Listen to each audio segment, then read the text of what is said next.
Llegó el día. Hoy te presentaremos al Museo de Antropología e Historia de San Pedro Sula.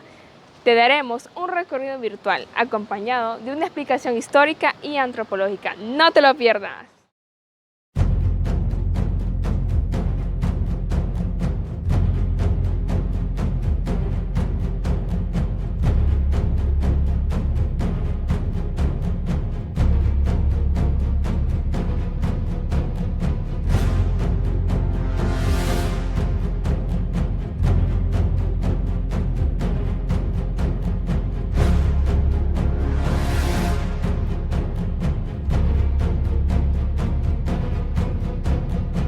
El Museo de Antropología e Historia de San Pedro Sula fue concebido por el Centro de Estudios Precolombinos e Históricos de Honduras, que con la ayuda de numerosas personas, instituciones y empresas, logró dar vida al museo, que fue inaugurado el 20 de enero de 1994 y abrió sus puertas al público el 25 de abril del mismo año. Es un ente regional, privado y activo que intenta dar una idea del desarrollo cultural logrado por los diferentes grupos que han vivido en el Valle de Sula a través del tiempo. El museo consta de 5 salas que siguen un guión museográfico de relato de la evolución de las culturas del Valle de Sula, desde el periodo arcaico, formativo, clásico, posclásico y colonial, y cuenta con una sala temporal donde, por ejemplo, exhiben la Venus de Currustea. Las culturas del Valle de Sula están enmarcadas por la fértil tierra aluvial del Valle del Ulúa en el noroccidente de Honduras, así como las riberas de los ríos Chamelecón, Ulúa y Umuya, que fluyen en el valle proporcionando rutas naturales de comunicación con Copán, el centro y sur y este de Honduras, así como con las regiones de la Gran Nicoya en Nicaragua y Costa Rica. Gracias a su cercanía con el Golfo de Honduras, dispone de un acceso a las bajas zonas mayas y a la península de Yucatán, así como la costa del Golfo de México. En este sentido, las poblaciones prehispánicas del Valle de Sula estaban posicionadas en un espacio estratégico a nivel comercial y político en la frontera sur de Mesoamérica, y sus habitantes se caracterizaban por conformar un amplio mosaico cultural cuyas raíces étnicas provienen de grupos como los chortíes, tolupanes, lencas, pipiles, chontales, mayas, entre otros. Entonces vamos a empezar aquí con el periodo arcaico, vamos a ir pasando al formativo, al clásico, posclásico, que ya pues nos va a coincidir con la llegada de los españoles a nuestro territorio, ¿verdad? Entonces, en esta sala se ha tratado de identificar las bases de las piezas con cada uno de los colores, ¿verdad? Que es como una pista para los visitantes. Bueno, como toda evolución humana, ¿verdad? Los primeros grupos, de los cuales pues no se tiene tanta información, por ser los más antiguos, pero más que todo la sala vamos a ver que está dedicada a la parte de la agricultura y los alimentos y los animales que ellos utilizaban, ¿verdad? Luego vamos ascendiendo a lo que serían las primeras aldeas, los primeros grupos ya sedentarios, y cómo vamos a ir ascendiendo y vamos a ver pues el gran desarrollo del periodo clásico. Se nota, ¿verdad? Con todas sus piezas, se nota con la belleza de los artefactos, y luego entramos al posclásico, que ya se va a ver un tipo de declive en el valle y lo que sería el preámbulo con el contacto con los españoles. Entonces pasemos al periodo arcaico.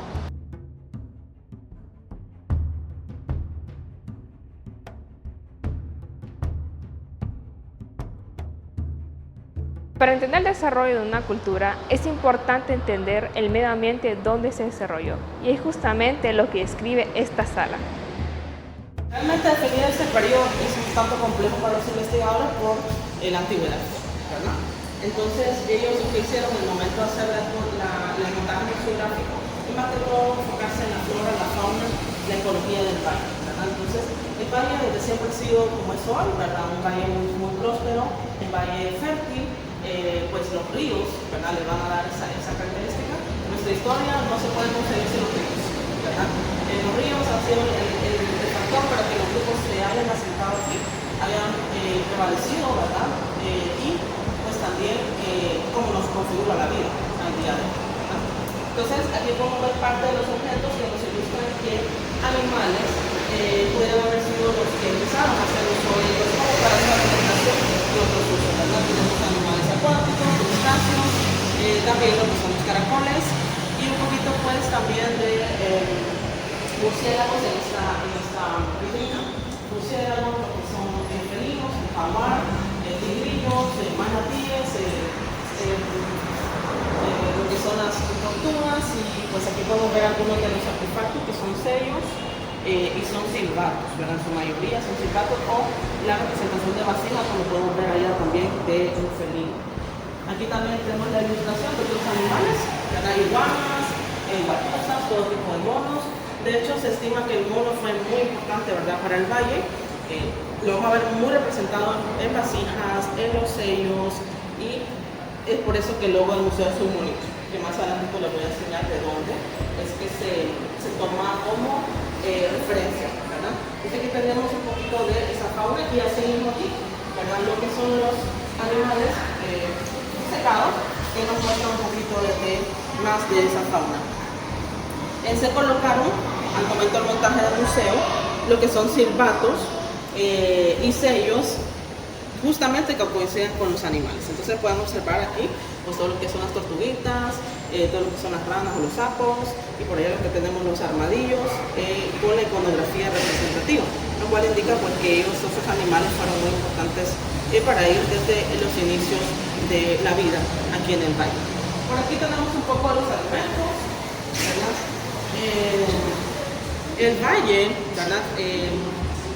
Es una zona que siempre fue multicultural, así que aquí ha sido también un reto definir los grupos étnicos. Se estima que son varios grupos étnicos habitando en esa zona, pero muy fuerte influencia mesoamericana, aunque algunos investigadores afirman que aquí podría ser esa zona de traslape entre lo que es Mesoamérica y lo que es la área intermedia o la Baja Centroamérica. Probablemente ese sea uno de las influencias de los ríos, ese traslape de estos grupos, pero sí podemos encontrar muchas características mesoamericanas y los alimentos que predominan, ¿verdad? Como sabemos que es el maíz, el frijol, el cacao, el achote, bueno, también tenemos ahí un tipo de ayotes, flor de izote, todos los alimentos que ellos tenían a su disposición. El periodo formativo. Esta sala también cuenta con una amplia variedad de artefactos como vasijas que simbolizan la fertilidad y la maternidad, y también cuenta con figuras antropomorfas. En la sala del periodo formativo podemos encontrar el desarrollo de distintas alfarerías y artesanías, donde la maternidad influye mucho en ello. Pues aquí tenemos ya un poquito más de acercamiento a la vida sedentaria, ¿verdad? Los primeros grupos sencillos y pues ya enfocados en lo que es la agricultura, como podemos observar. Y las primeras formas de alfarería, ¿verdad? En este caso, lo bonito de esta vitrina es que nos compara cómo los primeros habitantes se inspiraron en los elementos de la naturaleza para crear sus vasijas, ¿verdad? Tiene formas de ayotes, ¿verdad? De cubitos, todo tipo de alimentos en los cuales ellos se enfocaban para hacer sus primeras vasijas. Cabe mencionar que en este periodo pues, sus vasijas van a ser más sencillas, ¿verdad? Con un solo color, máximo 2 colores, ¿verdad? Tierras de colores podemos encontrar aquí, así que vamos a ver unas que son más rojas, otras más negras y blancas, que de hecho siguen existiendo el día de hoy en Honduras, de donde los pueblos mexicanos, por ejemplo, extraen para su alfarería actual, ¿verdad? Tenemos aquí la figurilla de la Playa de los Muertos, un sitio muy importante, que una de las primeras que nos ha dado una referencia pues, fue Dorothy Buffalo, la esposa de Wilson Buffalo, el estadounidense que fue el primer director de la Cepilla y de Zamorano, ¿verdad? Pues la vida de estos señores es muy interesante, y en el caso de Dorothy, pues además de ser una persona enfocada en la ecología también, ella era arqueóloga. Así que podemos ver algunas fotos de cómo se interesó ella, entre otras cosas, a este sitio que está a las orillas del río Ulúa, y lo que ocurre y sigue ocurriendo hasta el día de hoy es que cada vez que el río crece y vuelve a su cauce, deja de cubrirse, ¿verdad? Eso es algo permanente. El sitio pues, es muy característico por figurillas, su mayoría femeninas, como pueden observar. Ha habido discusiones entre los investigadores, pero creen que puede estar relacionado con algún tipo de fertilidad, ¿verdad? Algunas no están completas, algunas pues solo están sus cuerpos, otras solo están sus cabezas y no encajan con las otras. pero llamó mucho la atención a los investigadores de la cantidad de figurillas con ese diseño, ¿verdad? En Playa de los Muertos. Ahí vamos a ir viendo a los asentamientos en el mapa que corresponden al formativo, tanto medio como tardío. Y pueden observarse, ¿verdad?, la confluencia de los dos grandes ríos, el Chamelecón y el Ulúa, que es el más largo, ¿verdad? Entonces, estamos hablando que la zona de Playa de los Muertos estaría en la confluencia del río Ulúa, aproximadamente por una zona del departamento de Yoro, ¿verdad?, que como ser uno de los más importantes. Y tenemos vasijas con vasijaje, con solo color o diseño bastante sencillos, pero sí se puede notar lo que son los colores básicos, ¿verdad? Entonces, esta sala nos muestra un poquito esa evolución de su alfarería y sus diferentes usos, ¿verdad? Y sus diseños toscos, que los vamos a ver más desarrollados en el periodo clásico, donde vamos a ver que es el máximo desarrollo en todos los sentidos. Periodo clásico. En este periodo se encuentra la presencia de artesanía policromada con representaciones de animales y de prácticas cotidianas como la molienda del maíz. También la presencia de restos óseos como cráneos, dientes y mandíbulas. Aquí vamos a encontrar lo que son las vitrinas de algunos de los sellos, lo cual se estima que eran para decoración corporal, ¿verdad? Con decoración corporal temporal y permanente, como se los voy a mostrar aquí también. De hecho, pues el logo del museo es un monito inspirado, aquí lo tenemos por si quieren tomar, el monito, ¿verdad? Como les indiqué, el mono pues es muy repetitivo en todos los artefactos del valle, lo cual pues según opinión de don Rodolfo Pastor Fasquer, un historiador de aquí, pues el mono podría haber sido una deidad muy importante, ¿verdad? Entonces el logo del museo está inspirado, ¿verdad?, en él, ¿verdad?, en el monito. Entonces tenemos monitos por todos lados y se estima que eran pues como para decoración temporal, que podían decorar su cuerpo y también su ropaje. Pero también se ha identificado pues muestras de tatuaje y posibles escarificaciones, que son decoraciones corporales permanentes. Aquí pueden ver ustedes cómo están las caritas y aquí ya con su respectivo dibujo, lo cual nos indicaría una serie de diseños en el rostro.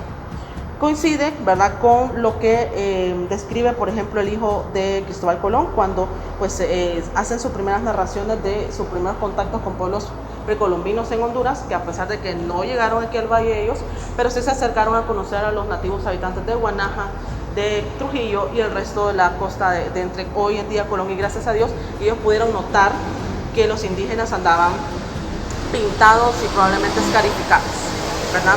Entonces, con labores moriscas, dicen ellos, que es lo que ellos comparaban, pero que pudieran haber sido tatuaje o escarificación. Entonces ya existía también una decoración corporal permanente, probablemente para establecer estatus, ¿verdad?, o algún tipo de linaje. Y aquí tenemos más sellos y aquí se les agrega los colores, ¿verdad?, los colores naturales utilizados como la cal o tierras blancas, ¿verdad? Para el color blanco tenemos el carbón, para el negro también existen tierras negras, las tierras coloradas, ¿verdad?, y también el achote, que nos da ese color anaranjado, y también la planta del añil, ¿verdad?, que nos da un color azul. Igual hay muchas plantas más que tanto la savia como sus raíces pueden darnos unos colores de verduzcos y demás. Entonces estos eran los colores utilizados por ellos para poder hacer sus decoraciones en ropaje y en su piel.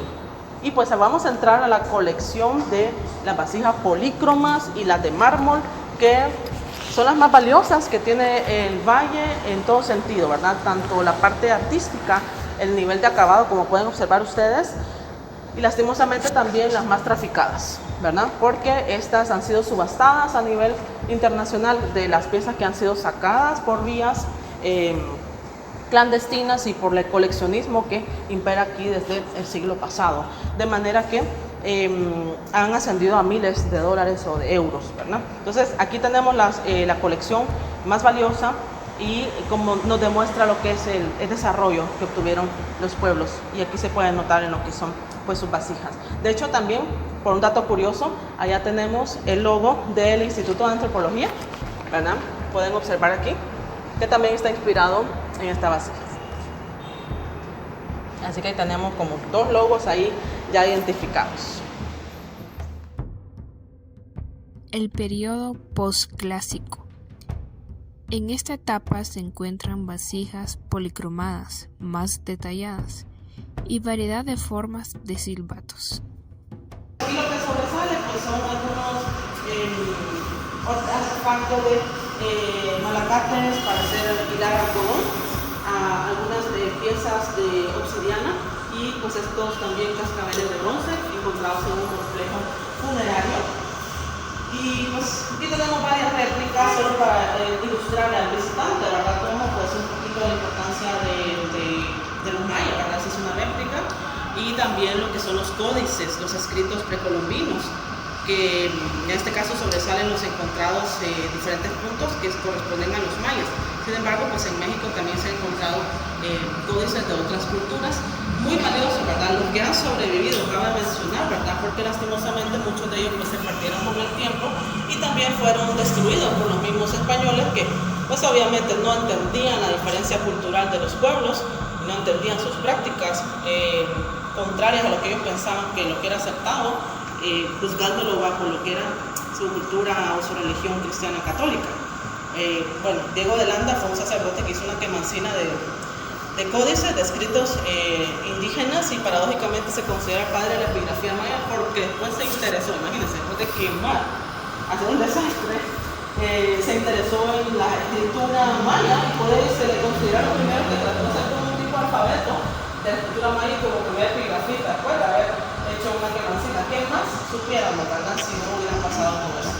Entonces aquí un poquito de los códices y que, bueno, los más famosos de los mayas, pues no están en nuestro continente, están en diferentes museos extranjeros. Sin embargo, por ejemplo, en México se mantiene estudiando otros códices que ellos tienen, como códices de los mixtecos y otras culturas, que sobrevivieron el paso del tiempo. ¿Y qué tienen los códices? Pues de todo un poco, mitología, astronomía, matemáticas, ahí tenemos un poquito de juego de pelota, como pueden observar ahí, cuentas de comercio, bueno, todo lo que toda cultura necesitaba escribir, hechos sobre algunos papel de amate o cueros de animales y documentados en forma de biombo. Eso aclarando pues que son réplicas para ilustración del visitante.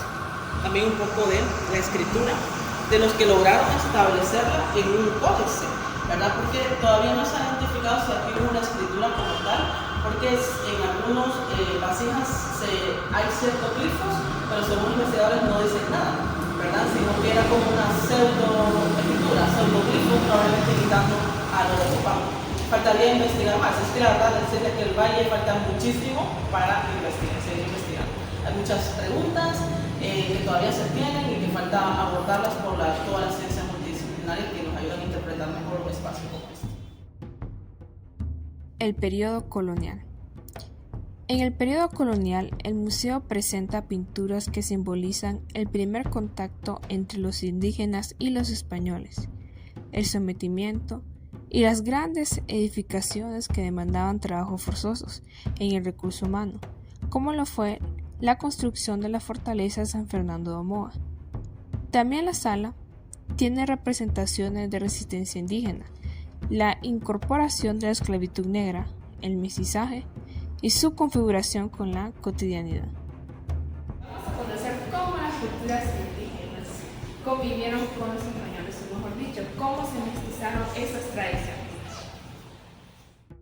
Estas salas están ilustradas por cuadros pintados por estudiantes de la Escuela Nacional de Bellas Artes de la década de los 90. El museo quiso pues hacer uso de lo que es de este recurso de los artistas en formación, pues que ya varios son artistas renombrados al día de hoy, ¿verdad? Previo pues a abrir sus puertas en 1994, así que tenemos aquí una ilustración del contacto, de ese choque, ¿verdad? Ese contacto de los pueblos nativos con los europeos. Y un poquito aquí vamos a ver artefactos, un poquito de la vida, las viviendas que tenemos aquí y algunos de los artefactos ya pues traídos por los españoles de su usanza. Pueden observar que las poblaciones a la orilla de los ríos, ¿verdad? Como fuente importante de agua para consumo, para actividades cotidianas y para el desplazamiento. Los ríos eran las carreteras de antes y es de estimar que probablemente estos ríos que hoy conocemos eran mucho más caudalosos, ¿verdad? En la antigüedad probablemente con menos daño ambiental que tenemos hoy en día. Entonces eran viviendas bastante sencillas, como la que tenemos aquí en la parte de atrás, que nos va a representar estas viviendas. Y pues prácticamente las viviendas, casi todas las actividades domésticas se hacían afuera, a diferencia de nuestra costumbre, que casi todos nosotros en nuestra casa lo hacemos adentro, ¿verdad? Entonces ellos cocinaban, hacían muchas actividades fuera y prácticamente pues, el interior era ya para dormir. Entonces el valle estaba, pues, este tipo de viviendas, incluso tenemos algunas fotografías que les voy a mostrar que todavía, ¿verdad? Siglo pasado en algunas zonas de la aldea de Chamélico, bueno, que ahora parece ya otra ciudad, pero es parte de San Pedro, en todas las orillas del río teníamos este tipo de viviendas similares. Y aquí, pues, en la lucha, la resistencia indígena, que va a ser un levantamiento en todo Honduras, no solamente en el Empira, que obviamente... Bueno, en este cuadro tenemos esta interacción ya pues, con los pueblos indígenas y los españoles ya en control de nuestras tierras, donde pues, como había comentado, la resistencia indígena, ¿verdad? Fue vencida, finalmente como conocemos que es la historia de todos nuestros pueblos indígenas, fueron vencidas y cuando los españoles proceden a fundar las villas, que fue el caso de la villa de San Pedro de Puerto Caballo, fundada el 27 de julio de 1536.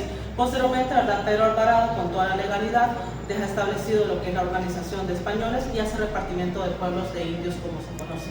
Así que se reparten todo lo que es el valle a los diferentes españoles que van a quedar aquí y empieza el proceso de pues, alteración hacia los pueblos indígenas, los cuales van a ser parte de esos pueblos repartidos y van a ser sometidos a lo que es la explotación, como vemos aquí, la minería. Posteriormente los indígenas van a ser también sometidos a, pues, a que aprendan a cómo se maneja la ganadería, porque era reconocido, pues, algo desconocido para ellos, ¿verdad? Y otras actividades de aprender a la agricultura de productos introducidos por los españoles en esta zona. De manera pues que el valle se va a ir dando ese mestizaje, ¿verdad? De todo lo que fueron estos pueblos, más la llegada de los españoles que van a alterar lo que va a ser esta zona y que los españoles venga bien quedarse aquí, aunque por algún tiempo disminuyó la población, ¿verdad? Nativa por las diferentes situaciones de incendios, ataques, piratas, enfermedades, y otras vías tuvieron preponderancia, pero siempre hubo población, nunca pues hubo población cero, lo cual pues los indígenas pues se fueron diseminando a ciertos lugares también y se fueron adaptando a la nueva vida de los pueblos españoles. Hasta el día de hoy pues tenemos una zona, un valle mestizo que pues nos recuerda un poco estos sitios arqueológicos que tenemos en el país, ¿verdad? Y sobre todo en el valle, de la importancia que obtuvo desde la antigüedad, que son hoy en día un recordatorio de cuán importante fue el valle, toda esta región, ¿verdad? De la gran cantidad de pueblos asentados, esa diversidad que podemos encontrar en lo que son los registros arqueológicos y con las investigaciones recientes a la configuración que tenemos al presente de un pueblo mestizo, un valle mestizo, pero igualmente dinámico y multicultural como lo fue desde la antigüedad. Me ha gustado nuestro recorrido virtual y que muy pronto visites y apoyes al Museo de